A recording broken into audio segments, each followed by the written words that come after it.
Yang Berhormat Beaufort, silakan. Terima kasih Tan Sri Yang di-Pertua. Bismillahirrahmanirrahim. Assalamualaikum warahmatullahi wabarakatuh.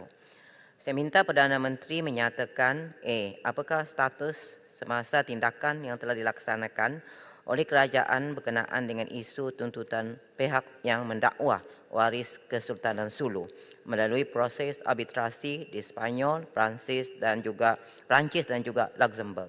Dan B, apakah tindakan yang perlu dilaksanakan oleh rakyat Sabah bagi memahami isu sebenar serta mengutuk tindakan oleh peguam penuntut serta penimbang tara yang dianggap sebagai mencemarkan kedaulatan undang-undang. Terima kasih. Yang Berhormat, silakan. Terima kasih. Terima kasih Tan Sri Yang di-Pertua.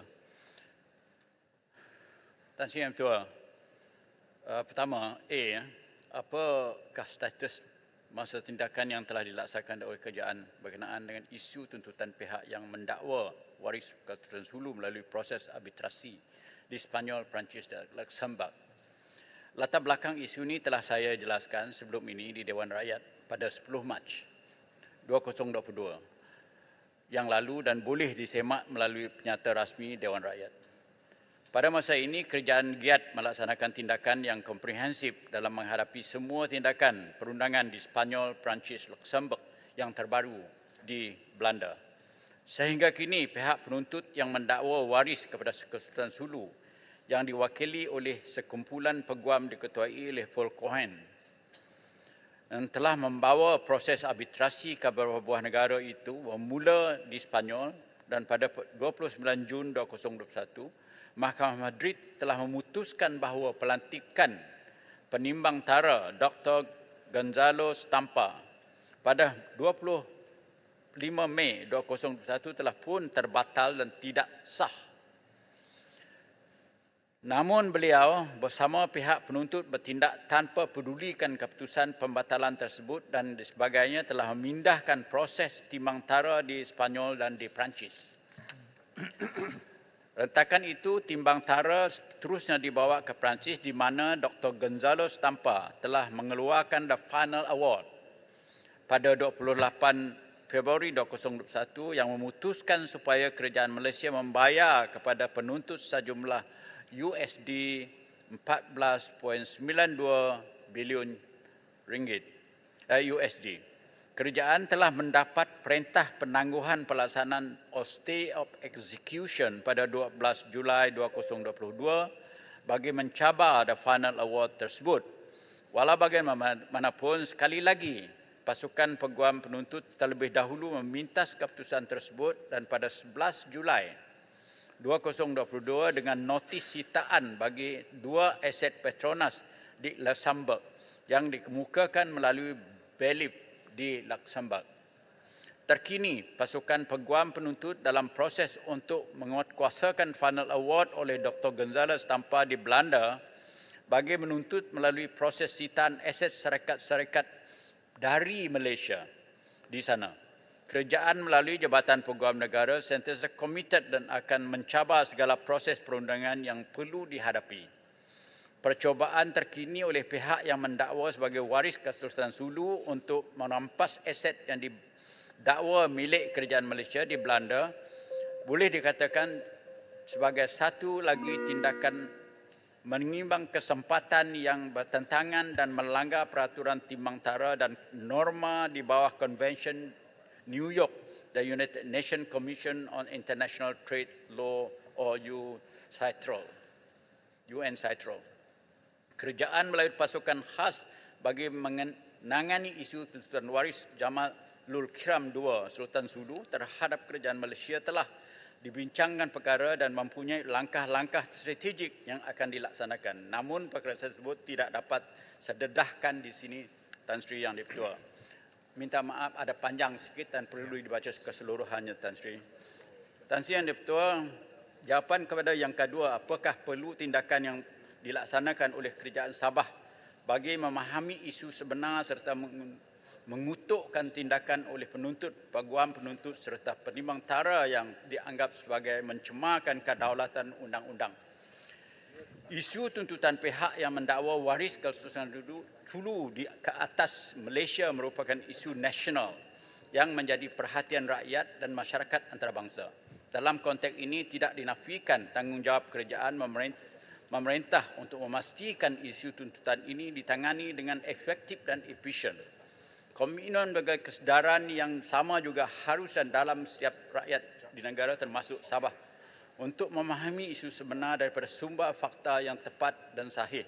Dalam arti kata lain, rakyat Sabah juga mempunyai peranan untuk menapis dan menghalang penyebaran berita tidak tepat mengenai isu tuntutan oleh pihak yang mendakwa waris Kesultanan Sulu serta memastikan fokus memberi terhadap maklumat sah kepada sumber kerajaan yang diakui Kementerian Jabatan Berkepentingan. Tanggungjawab untuk menjaga kepentingan negara adalah tanggungjawab bersama. Kerajaan mengalu-alukan bantuan daripada masyarakat umum untuk sentiasa mempertahankan kepentingan negara walaupun melalui media sosial. Untuk makluman ahli yang berhormat, kerajaan juga sentiasa komited untuk memastikan isu tuntutan pihak mendakwa waris Kesultanan Sulu ini ditangani melalui pendekatan strategik yang proaktif. Selaras dengan perkara ini, kerajaan pada 22 Julai telah menubuhkan pasukan khas bagi menangani isu tuntutan Sulu Jamalul Kiram II terhadap kerajaan Malaysia bagi meneliti, memantau serta merangka tindakan undang-undang sewajarnya untuk menangani isu tuntutan waris Sultan Jamalul Kiram II terhadap kerajaan Malaysia dan mengesyorkan option terbaik mengenai hala tuju kerajaan berhubung kes berkenaan. Komposisi keahlian pasukan khas ini terdiri daripada menteri-menteri kabinet diwakili Kementerian Jabatan Berkepentingan, timbang tara, tempatan dan berpengalaman mengendalikan kes timbang tara di peringkat antarabangsa dan pengamal undang-undang yang berkepakaran dalam bidang perundangan termasuk yang berasal dari Sabah. Berapa siri mesyuarat perbincangan pasukan khas Sulu telah diadakan termasuk di peringkat jawatan kuasa teknikal untuk meneliti isu ini dan aspek perundangan dengan kerjasama Jabatan Peguam Negara. Tan Sri Yang Ketua Negara berhadapan dengan situasi di mana media luar negara melaporkan berita yang kurang tepat mengenai isu tuntutan pihak pendakwa waris Sultan Sulu terhadap Malaysia yang boleh mempengaruhi prosiding case yang berlangsung di Sepanyol, Perancis, Luxembourg. Pada masa yang sama, terdapat keperluan untuk menjelaskan kepada rakyat mengenai fakta dan status tindakan kerajaan berkaitan isu ini. Justru, lain aspek perundangan, penyelarasan plan komunikasi strategik berkaitan isu tuntutan fokus kerajaan agar naratif yang tepat, efisien, efektif sampai kepada kumpulan sasaran dalam dan luar negara. Tindakan ini dapat dijelaskan maklumat sebenar sebalik spekulasi serta tomahan yang tidak benar daripada individu-individu yang tidak bertanggungjawab demi kepentingan diri masing-masing. Antara tindakan yang dibuat adalah menuntut saluran agensi media yang akan diguna pakai mengendalikan tindakan penetapan naratif dan naratif balas sama ada di dalam maupun di luar negara bagi menangani artikel-artikel yang mainkan secara berterusan sejak panel award diperoleh oleh pihak penuntut terutama di Perancis dan di Sepanyol. Tan Sri Yang Ketua, terima kasih. Terima kasih. Tan Sri. Yang Berhormat Beaufort. Papar. Beri peluang nanti Tan Sri. Ucapkan di atas jawapan yang diberikan oleh Yang Berhormat Menteri, dan juga saya ucapkan terima kasih kerana telah pun menubuhkan jawatan kuasa khas untuk meneliti segala isu-isu yang berkaitan dengan tuntutan-tuntutan yang dikemukakan oleh mereka yang mendakwa mewakili Kesultanan Sulu terhadap kedaulatan negara kita. Datuk Yang Dipertua, saya melihat bahawa ini adalah satu perkara yang amat-amat penting sekali berkenaan dengan negara kita kerana ia adalah menjejaskan kedaulatan negara kita, mempertikaikan kedaulatan negara kita. Oleh kerana itu saya ingin bertanya, adakah pasukan khas ini telah bersikap proaktif instead of reaktif kepada apa yang dilakukan oleh mereka yang mendakwa Kesultanan Sulu ini untuk meneliti tuntutan-tuntutan mereka. Yang kita inginkan ialah proactive action supaya sentiasa keadapan terdahulu daripada mereka yang cuba melakukan sesuatu yang mempertikaikan kedaulatan negara kita.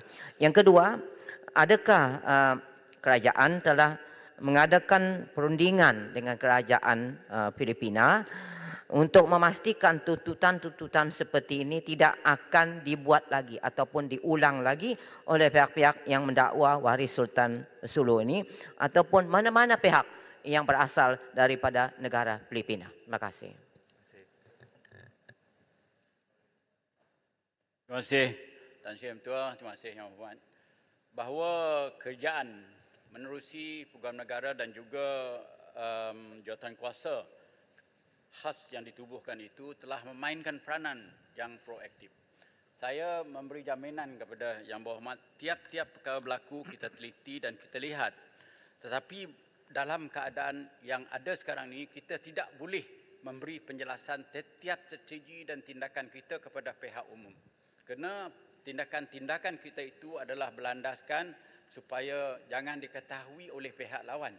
Itulah kenapanya sedikit sangat.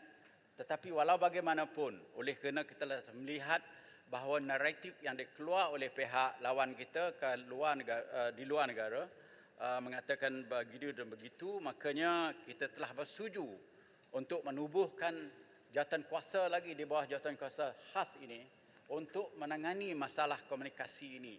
Dan jawatan kuasa ini masih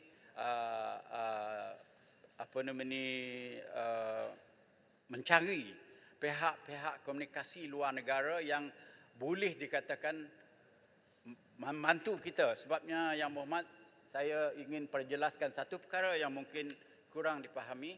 Walaupun ramai pihak media di luar negara yang boleh kita pakai, tapi kita kena selidik dulu menerusi intelligence report dan berbagai agensi kita untuk mengetahui latar belakang tiap-tiap badan yang kita nak pilih, nak kita guna pakai supaya tidak keadaan kita dikompromi oleh pihak-pihak ini nanti. Itulah kenapanya jarang terkeluar, jarang kita dedah kepada umum.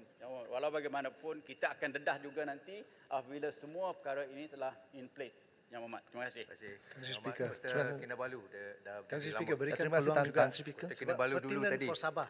Terima kasih Tan Sri Speaker. Okey, yang untuk isu tuntutan berwaris Sulu ini sekarang sudah beralih menjadi satu isu tentang kedaulatan negara. Kerana dua senator Filipin, satu nama dia Francis Tolentino dan seorang lagi itu Robin Hood Padilla, mereka telah mengatakan di Dewan mereka bahawa mereka nak memperbaharui tuntutan ke atas tanah air Sabah ini sebagai sebahagian daripada Filipin. So, mengikut yang isu tuntutan pewaris Sulu ini sudah menjadi isu kedaulatan negara, adakah kerajaan melalui Wisma Putra telah saman duta Filipin untuk menghadap, untuk menerangkan apakah pendirian rasmi Filipin terhadap Sabah ini untuk mengakui Sabah sebagai sebahagian daripada Malaysia? Yang kedua, adakah kerajaan memberikan komitmen supaya adakan satu sesi untuk bertepatan tentang isu ini untuk sama-sama semua ahli parlimen di Malaysia ini kita mempertahankan kedaulatan negara ini. Sekian, terima kasih. Tan Sri Speaker, just to add, Minister, would you give me a Yang Berhormat. chance dengan izin? Yang Berhormat. Yang Tambahan. Berhormat, maaf. Tambahan. Thank you. Jawab yang Kota Kinabalu. Sorry. Terima kasih Yang Berhormat. Ingin saya tegaskan di sini Tan Sri Ketua bahawa tuntutan ini tidak ada kena-mengena dengan soalan kedaulatan negara. Tuntutan daripada waris Sultan Sulu ini adalah tuntutan pribadi kepada negara Malaysia sebagai menuntut daripada apa yang dikatakan sewaan jajahan Sabah itu dahulu. Bukan tuntutan untuk kena-mengena dengan sovereignty Sabah itu sendiri. Walaupun kita mengetahui dan kita pantau apa yang berlaku di sana, reaksi daripada pihak-pihak politik yang menangguk di air keruh di Filipin sekarang ini. Kerana tuntutan ini memang tak pernah digugurkan oleh pihak Filipin sebenarnya. Ada pada satu ketika dahulu di zaman Ramos hendak digugurkan pun tidak menjadi digugurkan. Dikekalkan di situ sebagai isu politik mereka. Kalau tak ada isu politik lain, isu inilah akan dibangkit. Tetapi setakat ini Wisma Putra sudah mendapat maklum bahawa ada perkara-perkara yang dibangkit oleh senator-senator dan ahli-ahli politik di Filipin di sana, dan ketika itu nanti apabila kerajaan Filipin react kepada kehendak politician ini, barulah Wisma Putra mengambil tindakan. Setakat ini ialah sebagai suara-suara yang orang kata suara-suara yang tak betul lah disuara oleh ahli-ahli politik di sana soalan tuntutan mereka kepada Sabah Tan Sri menumpang di air keruh ni. Terima kasih. Tan Sri, soalan tambahan Pendek. really related. Thank you. Pendek, ya. Terima kasih. Datuk Menteri, we missed the chance when the Prime Minister was in the UN to address this issue and put the stand that Sabah is a partner in the Federation of Malaysia. Yang saya ingin minta penjelasan daripada Menteri adalah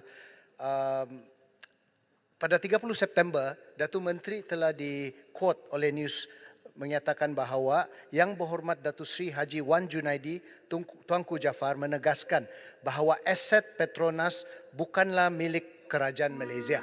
So either you were misquoted or not, tetapi would this mean that aset Petronas bukan milik kerajaan Malaysia, dan adakah Petronas hari ini sudah tidak tertakluk dengan Akta 144 Akta Kemajuan Petroleum 1974 dan tidak perlu membayar dividen tahunan kepada kerajaan? Terima kasih. Yang Berhormat Tan Sri Yang Tua, saya dah jangka link tu dengan Sabah punya interest dalam Petronas ni. Sebenarnya Yang Berhormat di bawah Petroleum Development Act 1974, Petronas adalah ditubuh di bawah Akta Syarikat. Apabila satu badan ditubuh di bawah Akta Syarikat, itu adalah badan berasingan daripada yang penubuhnya. Jadi inilah dikatakan the separate entity itu sendiri. Jadi tak bolehlah kalau bapa berhutang, anak dituntut. Mana ada undang-undang, itu yang kita nak tekankan di sini Yang Berhormat. Kenapa kita kata hak Petronas itu hak Petronas. Petronas itu ditadbir oleh Bord Petronas, ditadbir mengikut garis panduan di bawah Undang-Undang Syarikat negara kita. Kan mana boleh pihak pewaris yang menuntut sebagai pewaris Sultan Sulu menuntut kepada Petronas, padahal yang dituntut ialah kerajaan Malaysia. Itulah sebabnya kita nak pisahkan perkara ini dalam Petronas bukan milik kerajaan Malaysia. Tindakan Minta penjelasan. Yang Amat, ini sebenarnya, Yang Amat tolong duduk. sebagai orang peguam mengetahui perbezaan di antara individual dan separate entity sebagai badan korporat Petronas ni. Tapi soalan yang pertama kedua iaitu Petroleum Development Act ini ialah undang-undang ini memberi kuasa kepada syarikat tersebut untuk membangunkan petroleum dan gas di negara ini. Jadi pembangunan itu jangan dikonfuskan Yang Berhormat ya.